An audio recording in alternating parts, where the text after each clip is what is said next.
Bismillah, assalamualaikum warahmatullahi wabarakatuh. Innal hamdalillah nahmaduhu wa nasta'inuhu wa nastaghfiruh wa na'udzu billahi min shururi anfusina wa min sayyiati a'malina.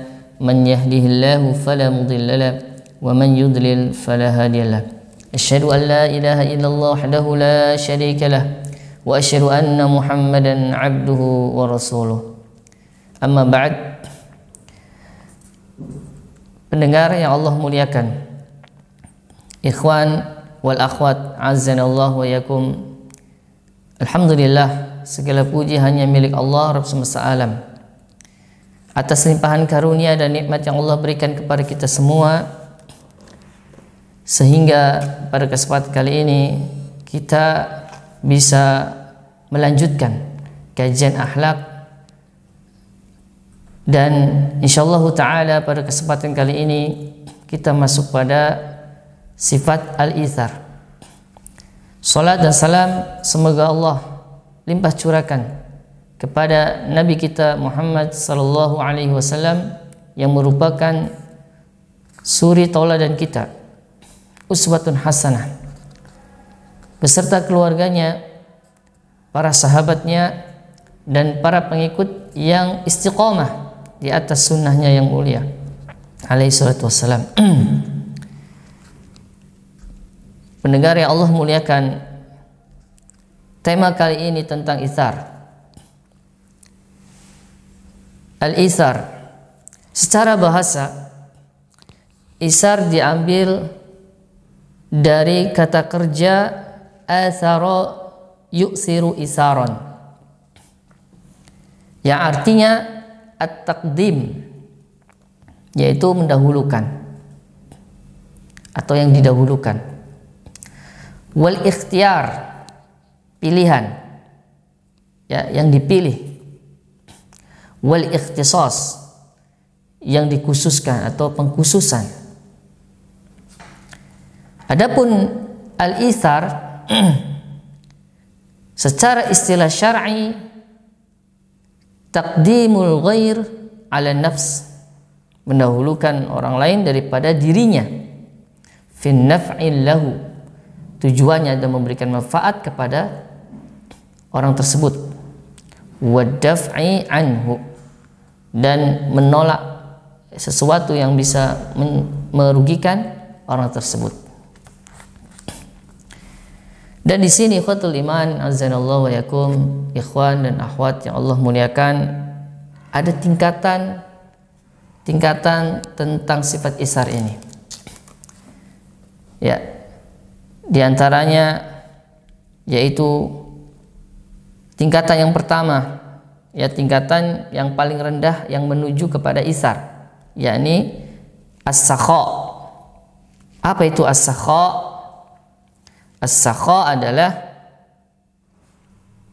seseorang, ya, mencurahkan atau berusaha keras, ya, untuk memberikan kepada orang tersebut, ya, tanpa ada mengurangi sedikit pun, dan tidak berusaha untuk menyulitkan diri mereka, diri orang lain itu. Itu kedudukan as-sakha. Ya, jadi usaha dia itu tidak mengurangi orang tersebut dan tidak menyulitkan orang tersebut, tidak membuat sulit orang tersebut. Kemudian tingkatan yang kedua, menengah ini, yaitu seseorang memberikan kepada orang lain itu lebih banyak, ya, daripada dirinya, tetapi dia tetap masih menyisakan untuk dirinya itu, atau dia memberikan sesuatu yang sama, ya, untuk dirinya itu dan untuk orang lain. Dan ini tingkatan yang kedua, yaitu yang menengah, disebut dengan al-jud, ya.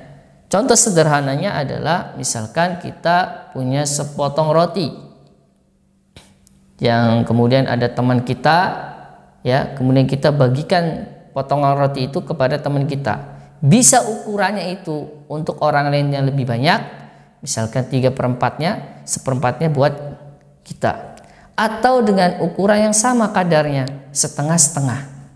Dan ini kedudukan apa? Yang kedua, yaitu apa? Al-jud. Itu contoh sederhananya seperti itu. Dan tingkatan yang ketiga adalah tingkatan yang paling tinggi yang disebut dengan al-ithar. Nah, martabat isar atau kedudukan isar ini yaitu mendahulukan orang lain ya terhadap sesuatu yang dirinya itu hakikatnya adalah butuh kepada hal tersebut. Ya, contoh misalkan adalah dia itu sebenarnya sedang butuh makan, tetapi melihat ada yang lebih dari dia meminta kepada dirinya, kemudian makanan itu dia berikan kepada orang tersebut. Padahal dirinya itu butuh juga. Ya. Padahal dirinya butuh juga, tetapi dia mendahulukan orang tersebut. Nah, ini adalah tingkatan tinggi isar. Ya.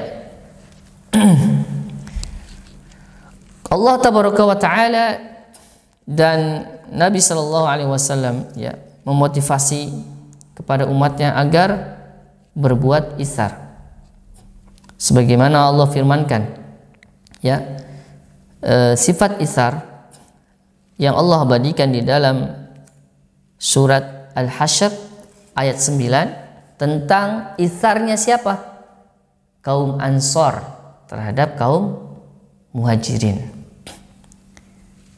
Qala Allah tabaraka wa ta'ala walladzina tabawwa'u ad-dara wal imana min qablihim yuhibbuna man hajaru ilaihim wala yajiduna fi sudurihim hajatan mimma utu wa yu'thiruna ala anfusihim walau kana bihim khasasah wa man yuqa suha nafsihi faulaika humul muflihun walladzina tabawwa'u ad-dar wal iman min qablihim, dan orang-orang yang telah menempati kota Madinah, ad-dar adalah kota Madinah, wal iman, dan telah beriman, ya ini yang dimaksud di sini kaum Ansor, min qablihim, dari sebelum mereka, yakni orang-orang yang akan berhijrah kepada mereka, yaitu kaum Muhajirin. Yuhibbuna man hajaru ilaihim,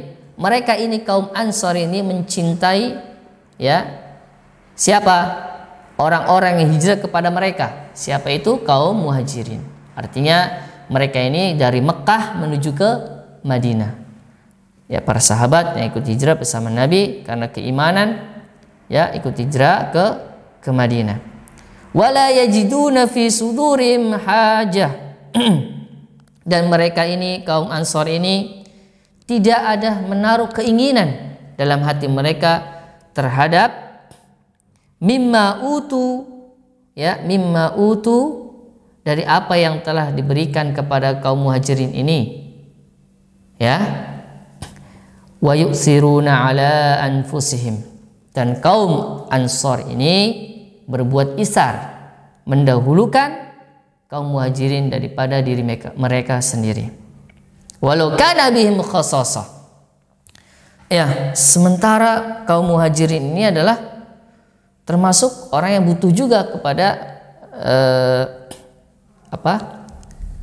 harta yang dijelaskan di sini adalah harta rampasan perang itu, padahal dia kaum Muhajirin ini butuh, artinya termasuk golongan yang miskin juga, kan tetapi mereka kaum Ansor ini berbuat isar, lebih mendahulukan kaum Muhajirin karena keimanan kepada Allah tabaraka wa taala. Wa may yuqa suha nafsihi, dan siapa yang ya terjaga atau terpelihara dari sifat kikir. Syuh adalah sifat kikir, ya sifat bakhil, pelit, maka faulaika humul muflihun, maka mereka adalah orang-orang yang beruntung. Ya, adapun tafsirnya secara ringkas yaitu bahwasanya golongan Ansor yang tinggal di Madinah sebelum kedatangan ya golongan Muhajirin dan memilih untuk beriman kepada Allah dan Rasulnya, mereka mencintai orang-orang yang hijrah, yaitu yang mereka ini orang kaum muhajirin yang dari Mekah menuju Madinah. Dan mereka ini, kaum Ansor ini, tidak ada di dalam hati mereka ini rasa iri atau dengki terhadap golongan siapa? Golongan muhajirin yang apa? Yang sedang berhijrah di jalan Allah, ya. Kemudian diberi bagian dari harta rampasan, yaitu fai. Sebutan dengan harta rampasan adalah fai. Sementara ya kaum Ansor ini tidak mendapatkannya. Ya, mereka mendahulukan kaum muhajirin atas diri mereka sendiri dalam urusan harta duniawi. Meskipun ya kaum Ansor ini ada di antara mereka adalah orang-orang yang fakir dan susah. Kemudian dan barang siapa yang Allah jaga dari sifat tamak, ya, atau bakhil, kikir, tamak terhadap harta dalam dirinya, maka Allah akan mengeluarkannya di jalan Allah. Dan siapa yang terjaga, mereka itulah orang-orang yang menang dan mendapatkan apa yang mereka inginkan dan selamat dari hal yang mereka hindari.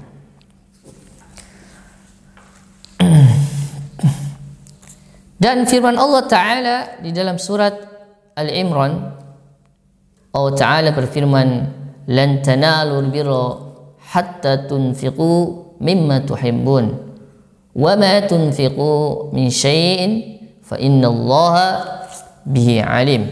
Surat Al-Imran ayat 92. Kalian tidak akan mendapatkan kebaikan hatta tunfiqu mimma tuhibbun, sampai kalian itu meninfakkan, ya, hartanya, yaitu apa yang dicintai, bagian dari hartanya, ya, di jalan Allah. Wa ma tunfiqu, dan apa saja yang kalian itu infakkan dari harta tersebut, maka sesungguhnya Allah Maha mengetahui.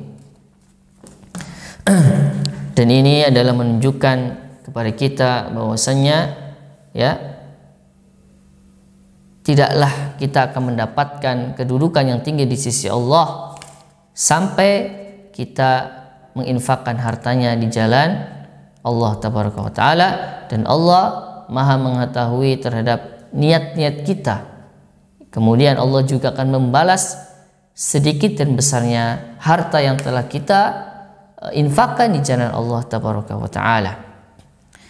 Adapun dari hadis Nabi sallallahu alaihi wasallam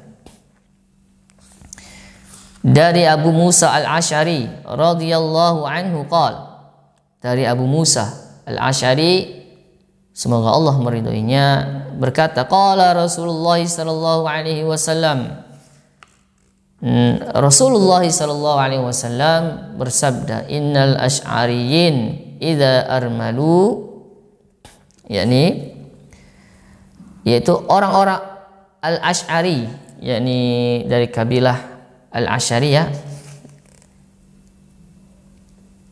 idza armalu, apabila telah habis makanan mereka, yakni fil ghazwi, di dalam peperangan, au qalla ta'amu ayalihim, atau makanannya tersisa sedikit, ya, makanan keluarganya di kota itu,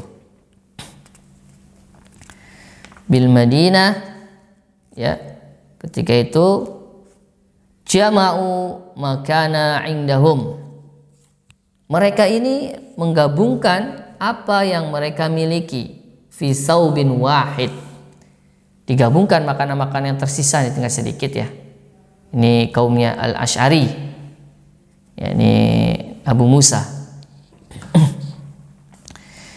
Yaitu makanan-makanan yang tersisa yang ada pada mereka ini digabungkan jadi satu, fi saubin wahidin, ya, dalam satu tempat, yaitu pakaian, ya.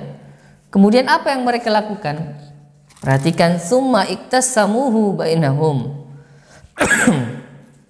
Kemudian mereka ini membagi, ya, makanan itu, ya, yang ada dalam satu wadah, ya, atau tempat, yaitu pakaian, di antara mereka fi ina'in wahidin, dalam satu wadah, yaitu bejana, bisawiyah, ya, dibagi rata, bisawiyah, dibagi rata. Fahum minni wa ana minhum, mereka berkeyakinan, kaum Al-Asy'ari ini ya, yakni dari kaum Abu Musa, yaitu dengan fahum minni, ya, mereka adalah bagian dariku, ya, wa ana minhum, dan saya bagian dari mereka, ya. Kemudian pembagian isar, ya, isar dari sisi keterkaitan terhadap yang lain itu terbagi menjadi dua, ya. Yang pertama adalah isarun yata'allaqu bil khaliq, yakni sifat isar yang berkaitan dengan al-khaliq, dengan sang pencipta, dan ini merupakan seutama-utamanya macam isar, dan kedudukannya sangat tinggi dan derajatnya sangat tinggi. Dan diantaranya tanda orang yang melakukan isar, ya, terhadap sang khaliq, yakni seseorang melakukan perbuatan apa yang Allah cintai dan Allah perintahkan. Wa in kana ma yuhibbuhu Allahu makruhan ila nafsil abd, meskipun, ya, apa yang Allah cintai, apa yang Allah perintahkan itu tidak disukai oleh jiwanya. Nah, ini bentuk au sakilan alaihi, atau berat untuk dilakukan. Tetapi ketika dia muncul dalam dirinya itu sifat isar kepada sang khaliq, tentunya dia lebih mendahulukan apa yang Allah perintahkan, ya, maka dia akan melakukannya walaupun perbuatan itu tidak disukai oleh jiwanya. Atau contoh yang kedua adalah seorang hamba meninggalkan apa yang Allah benci dan Allah larang.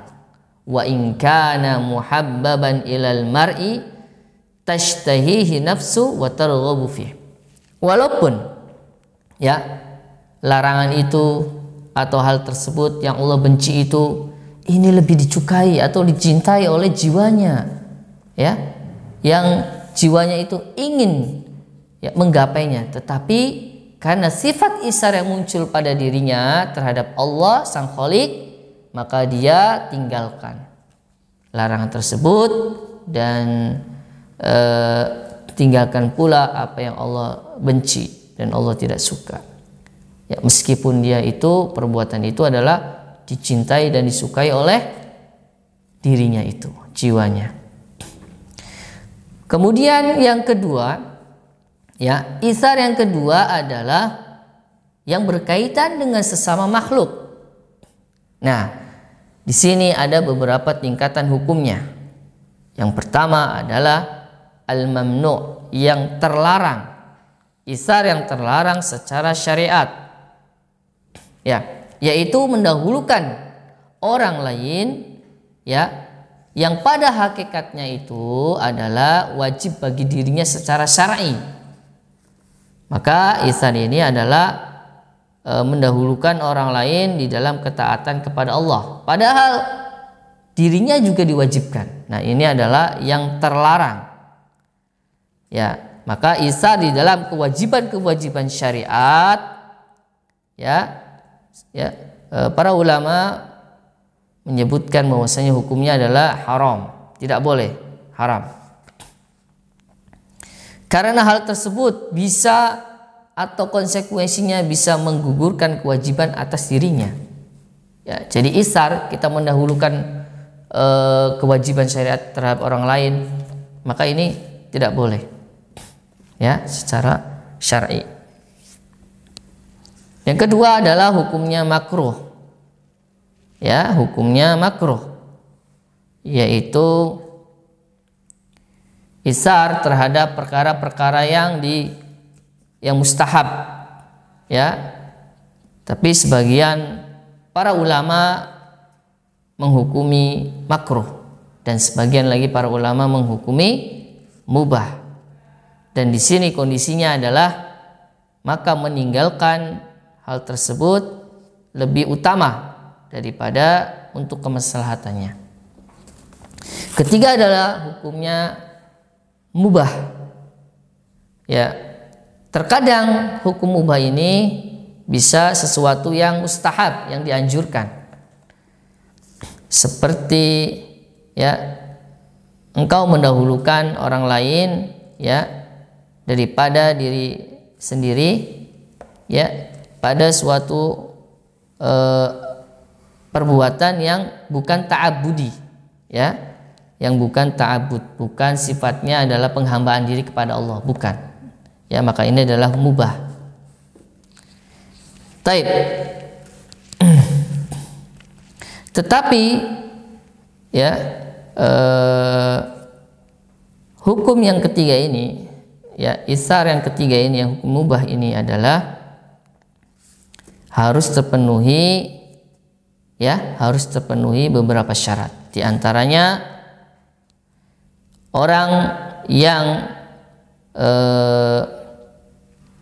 berbuat isar itu terhadap perkara yang mubah ya, yang bukan keterkaitannya dengan ibadah kepada Allah tabaraka wa taala ya. Yang pertama adalah hendaknya dia tidak melalaikan waktunya ya, tidak melalaikan waktu orang yang berbuat isar ini. Atau yang kedua adalah tidak menyebabkan, yang kedua syaratnya adalah tidak menyebabkan kerusakan pada kondisi yang berbuat isar. Atau ketiga, tidak merusak agamanya ya.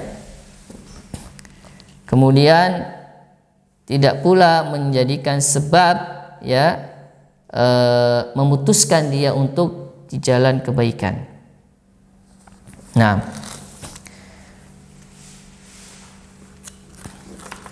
ikhwafillah azanillah wa yakum, di antara faidah isar, sifat isar, yang pertama adalah ya, orang-orang yang berbuat isar ya, ini termasuk ke dalam golongan yang Allah puji ya, termasuk yang Allah golongkan ya di dalam orang-orang yang dipuji karena sifat isar mereka, dan menjadikan mereka termasuk orang-orang yang beruntung, sebagaimana di dalam surat tadi ya, Al-Hasyr ayat 9 tentang isar kaum Ansor terhadap kaum Muhajirin tersebut.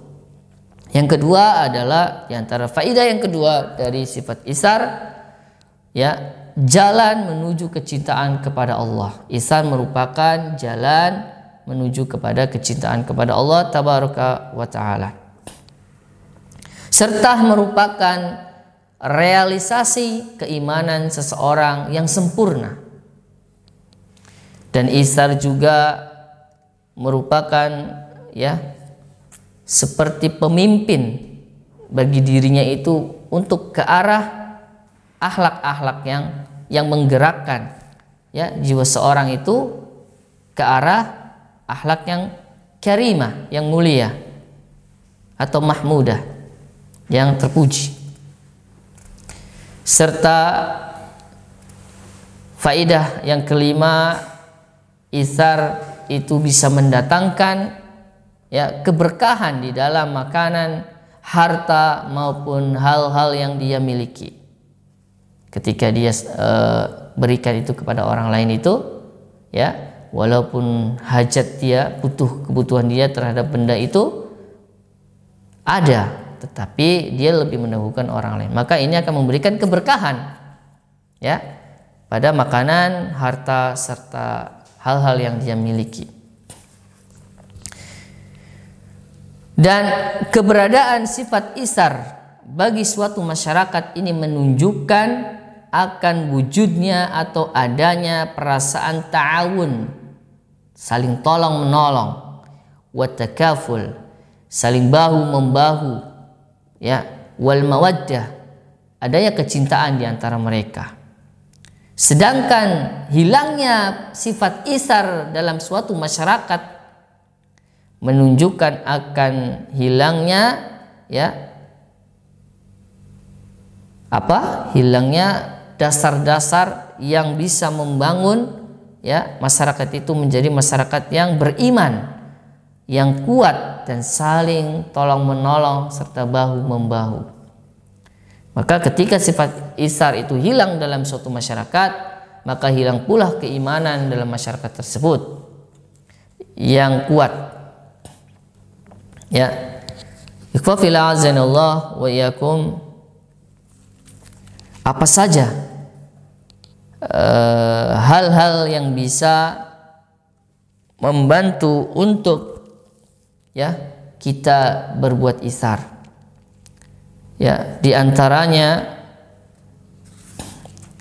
kalau isar itu berkaitan dengan Sang Khaliq, maka yang pertama hendaknya, ya, menjadikan tabiat dirinya itu lunak, ya, lembut dan tunduk, ya, terhadap apa yang Allah perintahkan dan jauh dari kekerasan hati.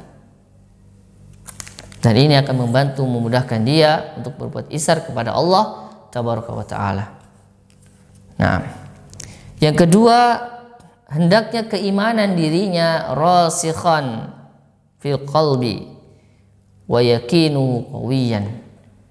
Ya, hendaknya iman dia itu rasikh, menancap di dalam dada mereka, dalam dada siapa saja yang ingin menghendaki sifat isar kepada Allah, maka hendaknya keimanannya tertancap di dalam diri mereka dan keyakinannya kuat, karena isar merupakan buah dari keimanan.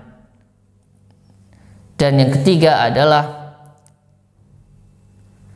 kesabaran yang tinggi dan keteguhan terhadap sifat sabar itu. Karena kita berbuat isar kepada Allah Taala sebagaimana yang sudah disebutkan sebelumnya, yaitu kita melakukan apa yang Allah cintai, ya, dan Allah perintahkan, walaupun perbuatan itu adalah dibenci oleh jiwa kita. Nah, itu adalah sangat berat sekali. Maka untuk itu adanya kekuatan sabar, keteguhan di dalam kesabaran dalam ketaatan kepada Allah, sebagaimana disebutkan oleh para ulama, sabar di dalam ketaatan kepada Allah, sabar di dalam menjauhi kemaksiatan, ya, kemudian sabar ketika tertimpa musibah. Adapun hal-hal yang bisa membantu kita dalam berbuat isar terhadap sesama makhluk, yang pertama hendaknya, ya, seorang hamba itu cinta kepada akhlak-akhlak yang mulia serta kedudukannya yang tinggi, dan hendaknya dia itu menjauhi dari akhlak yang tercela, akhlak yang tidak terpuji, serta menjauhi dari sifat kikir, bakhil atau tamak terhadap harta, dan membenci sifat tersebut. Kemudian hal yang membantu juga bagi seorang hamba untuk berbuat isar terhadap sesama makhluk, mengagungkan hak-hak yang Allah telah jadikan hak tersebut bagi kaum muslimin, ya, dengan menjaga hak tersebut, ya, dan kita takut akan melalaikan hak sesama muslim tersebut. Taib ikhwafillah azanallahu wa yakum, kita masuk pada sesi bagaimanakah contoh perbuatan isar dari kalangan orang-orang saleh terdahulu. Dari Abil Hasan Al-Antaqi, dari Abu Hasan Al-Antaqi, annahu ijtama'a indahu nayifun wa salasuna rajulan bi qaryatin min qura ar-ray. Beliau telah berkumpul, ya, telah terkumpul bersamanya itu sekitar nayif wa salasun. Nayif itu bilangan 1 sampai 3, ya, 31 sampai 33 orang, ya, dari desa yang berbeda-beda.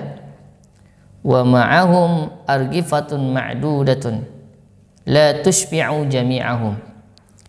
Dan bersama mereka itu, ya, beberapa roti yang jumlahnya sangat terbatas. La tushbi'u jami'ahum, yang tidak bisa memberikan rasa kenyang kepada mereka. Maka apa yang dilakukan? Fakasaru ar-rufana, mereka memotong roti itu. Wa adfa'u as-siraj, kemudian mematikan lampu, ya, matikan lampu. Wa jalasu lit-ta'am, ya, kemudian mereka duduk menghadap ke makanan itu, ya. Falamma rufi'a fa'idat ta'amu bihalihi, kemudian tatkala dia bangkit, ya, tiba-tiba makanan itu sudah ada di sampingnya. Lam yakul minhu ahadun syai'an, ya, tidak ada seorang pun yang memakan dari makanan itu sesuatu pun. Isaron li sahibihi ala nafsi, sebagai bentuk isar terhadap temannya itu daripada dirinya sendiri. Dan kisah dari Aisyah, ya, tentang seorang ibu yang membawa kedua anaknya, ya, yaitu at-tamarat as-salasa, kisah tentang 3 kurma. Ketika itu Ummul Mukminin Aisyah radhiyallahu anha mendengar ketukan pintu, ya, beberapa ketukan pintu. Kemudian tatkala melihat, maka beliau Aisyah radhiyallahu anha, ya, mendapati seorang wanita yang miskin, yang bersamanya itu 2 anak perempuan yang masih kecil. Kemudian wanita ini, ya, yang wanita miskin ini meminta kepada ibunda Aisyah, yaitu meminta makanan. Maka apa yang terjadi di rumah Aisyah?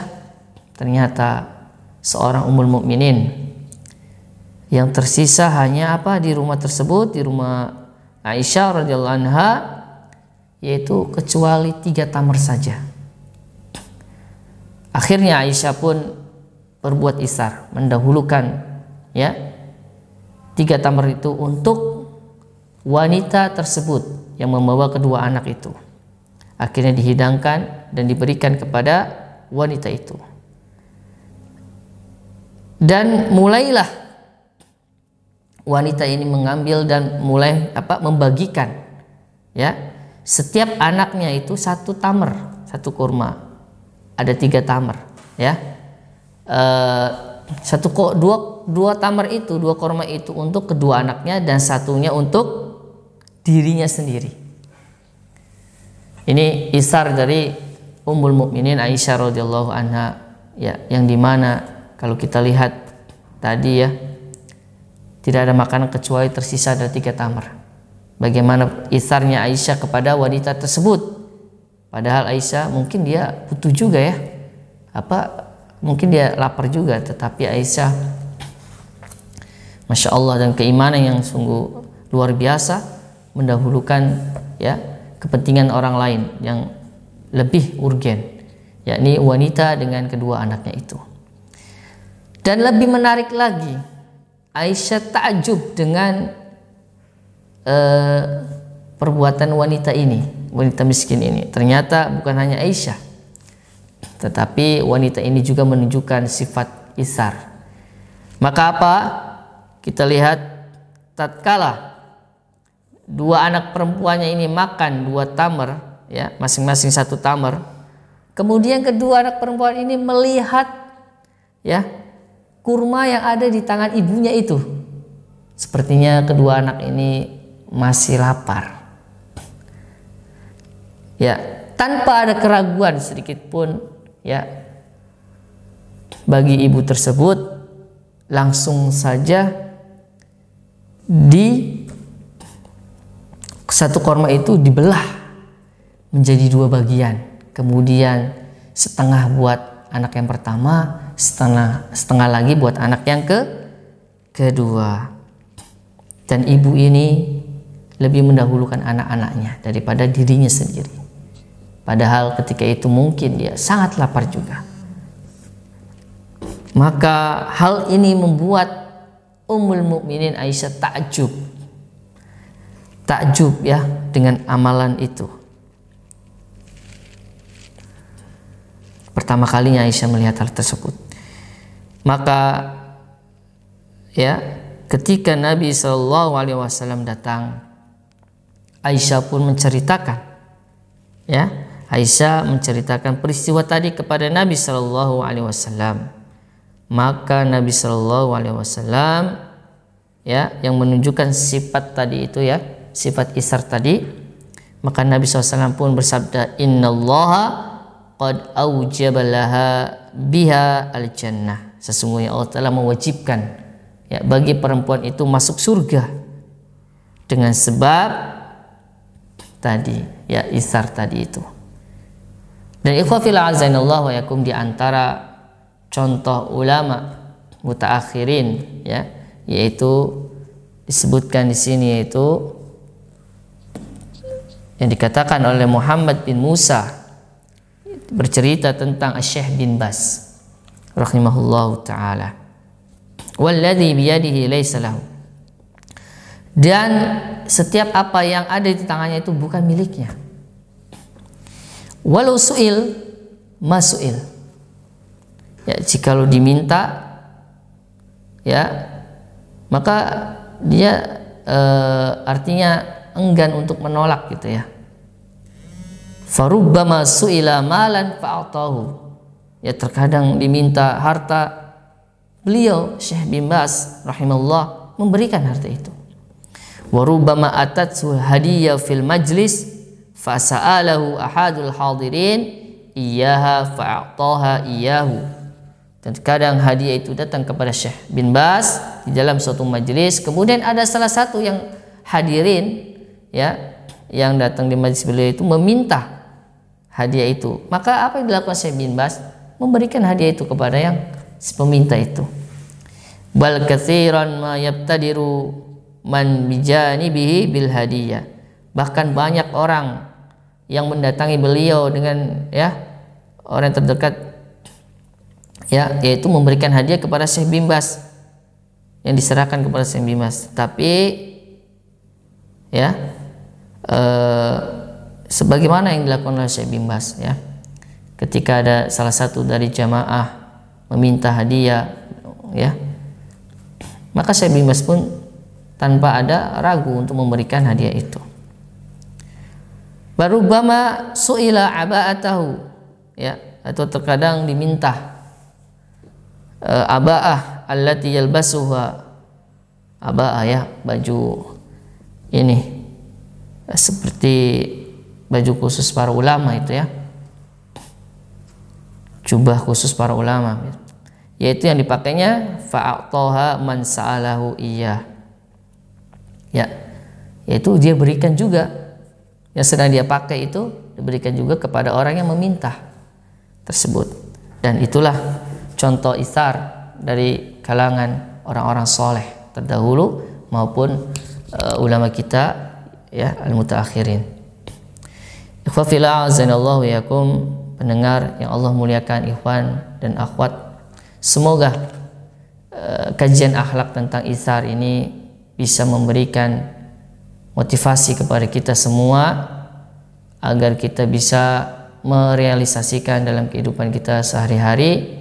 Dan mudah-mudahan sifat isar ini bisa kita dapati ya, dan kita bisa praktekkan, sehingga sifat ini merupakan jalan ya akan kebaikan yang begitu banyak, dan merupakan jalan atau wasilah menuju surganya Allah tabaraka wa ta'ala.